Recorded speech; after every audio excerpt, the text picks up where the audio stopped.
Hello friends, welcome back to the my new video guys and my YouTube channel guys. Today friend we are going to talk about guys auto screen problem guys. How can we solve in Realme phone? Friends, you want to solve guys your auto screen problem. So how can you solve your auto screen problem today? I will show you in this video guys.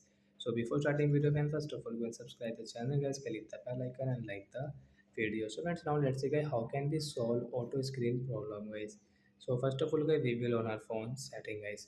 After on phone setting guys, you can see this type of setting. Can scroll it and can click on guys your display and brightness to solve your auto screen problem. Then guys scroll it and guys you can see guys your auto rotate setting guys. You will have to click on guys this blue icon. Then guys your problem will solve in your Realme phone. So guys you can check guys your screen will not rotate guys. You can check guys.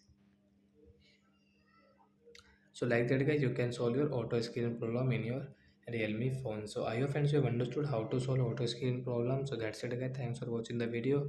Bye bye friend. We will meet on next video with new topic. Before going, please go and like the video. Bye.